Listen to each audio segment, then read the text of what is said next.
ভালো আছো তো? আসো। আজকে আমরা কেন এসেছি তোমাদের কাছে বলো তো?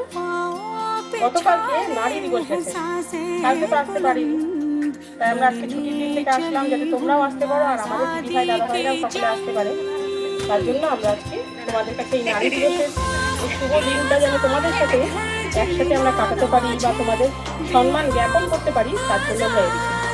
এখন তোমরা জিজ্ঞেস করতে পারো কিন্তু নারী দিবস, নারী দিবস হলো এই যে আমরা মনে করো সারাদিন সারা বছরই থাকি, সকাল থেকে উঠে কী করবো, স্বামী কী যে কোথায় খাবে, সন্তান কী করবে, এছাড়া তো আমাদের ভাবনা চিন্তা কিছু নেই, তাই না?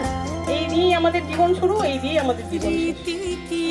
সে তো চলছে, কিন্তু একটা সময় ছিল যখন এই নারীরা পরিশ্রম করতো, তার পারিশ্রমিক ঠিক মতো পেত না। এই সুতো কারখানার কিছু নারী 1957 খ্রিস্টাব্দে এই আন্দোলনটা তখন শুরু করে ওরা, যে আমরা যে এত খাচ্ছি কোনো পারিশ্রমিক ঠিক করে পাচ্ছি না।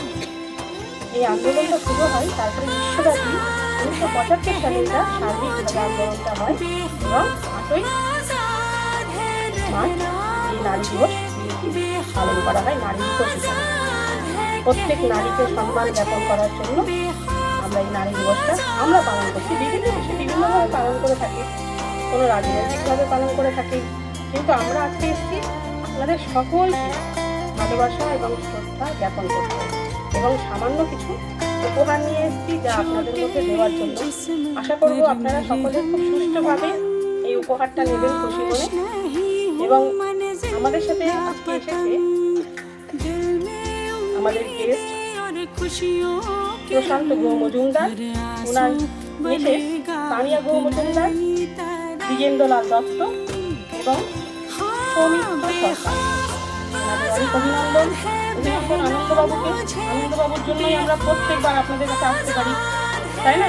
এত বড় যে সংগঠন আপনাদেরকে আমাদের একত্রিত করে আমাদেরকে নিয়ে আসে এবং আমরা আপনাদের সামান্য কিছু সেবা করতে পারি শুধু এই আনন্দবাবুর জন্য।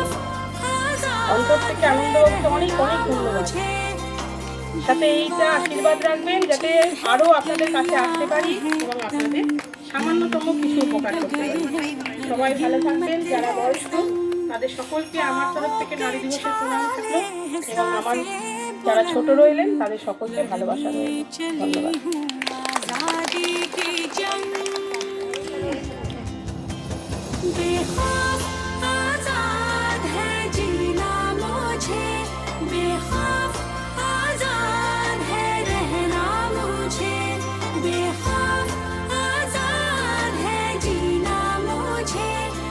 बेखौफ